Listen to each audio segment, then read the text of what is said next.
What up? T-Bob here. And Jake as well. And look at you. You done stumbled upon little OTB Saints, where we bring you all the latest black and gold coverage. Who are the Saints going to draft? Who's going to be their quarterback? What does the salary cap look like? All that information and more. Hope you enjoy it. Like, subscribe. New Orleans Saints fall 21-14 to the Rams yesterday. And it's a disappointing game for multiple reasons. It was a late afternoon game, so you had already known that the Atlanta Falcons had dropped. Therefore, to Jake's Bolts. I know, Jake, your two loves, Kirk Cousins and the Bolts, doing battle. Only one could win. I'm sure you're actually happy it was the Bolts, though. Yeah, I'm glad that Kirk changed through his 4 passes. But Thank you, Kirk. So they know. So going into the game, the Saints know what's on the line. You win that game, all of a sudden you're one game behind in the NFC South. And it started so well offensively, Jake. You were so efficient early on, moving the ball, a great run and pass mix, Kamara making plays, Taysom Hill making plays, not having to rely on Derek Carr. Like, you can't rely on Derek Carr, right? Everything has to be working around him, and then you hope that he supplements and he fills in around the edges. Without a doubt, the biggest crux point of the game just feels like the illegal man downfield. Hwanga just barely getting a little too out over his toes, trying to fire off. Tries to scramble back immediately to the line of scrimmage, but it takes a touchdown off the board. You then miss the field goal to follow up, and what should have been a 10-0 game is 3-0, and that was enough to open the door for a Hall of Fame quarterback in Matt Stafford and Nakua just making 7,000 catches. And Sean McVay, it just opened the door enough for them to come back and find a way to win that game 21-14. Yeah, and defensively, you did enough. Yeah. And you mentioned Matthew Stafford. I mean, but you kept him in check for the most part. And Puka Nakua did have 5 catches, and they all kind of came at the same time. But I still think you did a really nice job. 5 for 56 on him. You look at Cooper Kupp, only 3 for 17. Yeah. I mean, the defense did their job. You know, obviously you had the Robinson, the long play there, and you're not expecting that to come from him. He's been good this year, but you're expecting that maybe to come from Puka Nakua or Cooper Kupp. Even Kyron Williams, I know he got over 100, but, I mean, you've been poor in your rush defense all season long, and you did well enough. He only got 104 on the ground, so the defense gave you every opportunity to go win the game. Just offensively, you couldn't. You're mentioning, take a touchdown off the board. That's always going to be just a backbreaker. Like, we were talking LSU, Florida. You take that touchdown with the Kyron Lacy offensive pass interference off the board. You settle for a field goal. What's that game look like if you keep that touchdown on the board? And so when you take points off like that, it's hard to come back from. And in the second half, the Rams made the adjustments on offense and defense that you did not make because it was 6-0, but you dominated and had full control of the first half. It had a little bit of an A&M feel to it, and then Taysom goes down. It's like, man, he was your leading receiver. There were things that he does not only when he's getting the ball, when he's not getting the ball, that you lose when he's not in there. And Derek Carr was too much. He was too much check down Charlie. I mean, 5 yards per attempt. Yeah. Like when you throw the ball 37 times and you only have 184 yards to show for it, like that's. And that's with a pretty deep. How far was the MVS touchdown? That was also kind of 28, okay, 29. So not crazy, but it is kind of funny. I was kind of joking, like, man, we haven't even seen our MVS yet, and then it actually happened. I was like, well, I'll be damned, bro. Yeah, he actually has been pretty good. But look, you nailed it. I mean, Taysom going down. Are you kidding me? We've seen it already this year. Yeah. Maybe Eric McCoy's the only other biggest Achilles heel. The way that Clint Kubiak uses him really has fulfilled all of the use chick, very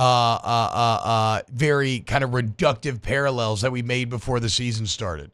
And when you lose Taysom on this team, nothing works as well. And it looks like he's going to be out for the year. The fears that it's season-ending knee injury. It did not look great.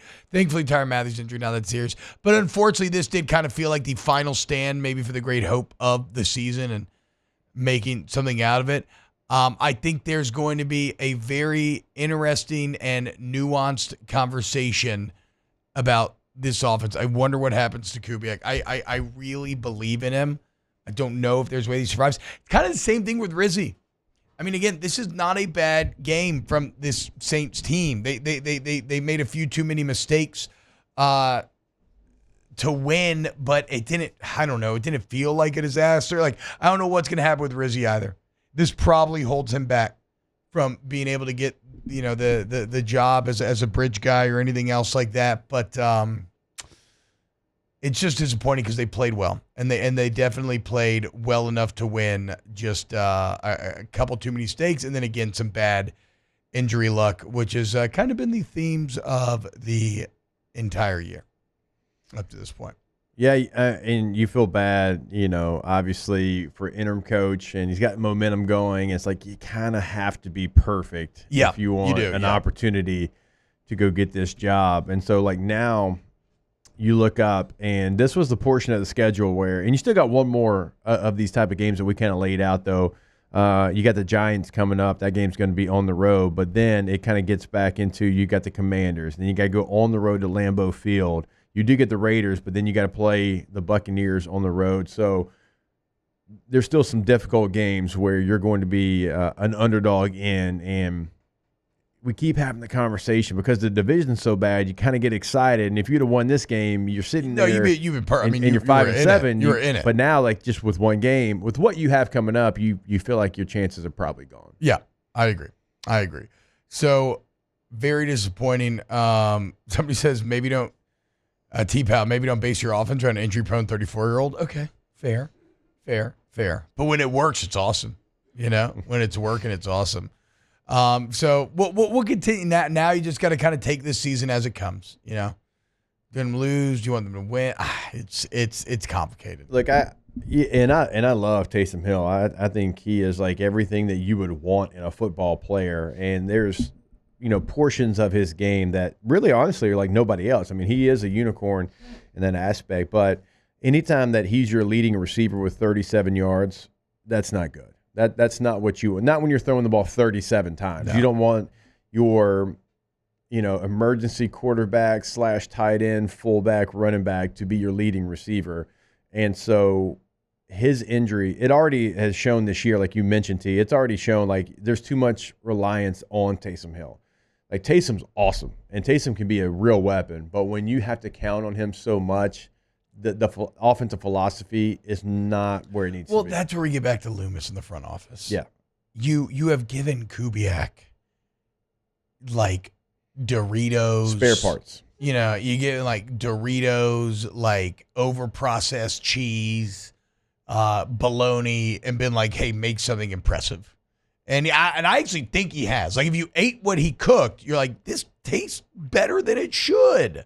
But it's not going to be enough in the end. Last thing, complete random. Braden Fisk made one of the most athletic plays I'll ever see. That will not count. That fumble recovery where he hits the knee power slide into immediately popping up on his feet and then finding a way to cut back and finish in the end zone. Like, that dude's a freaking beast. He is a beast. You see everybody hating on Miles Frazier, right? When Miles basically told him, like, hey, that dude's a dog. No, okay, that dude is a dog. Yeah.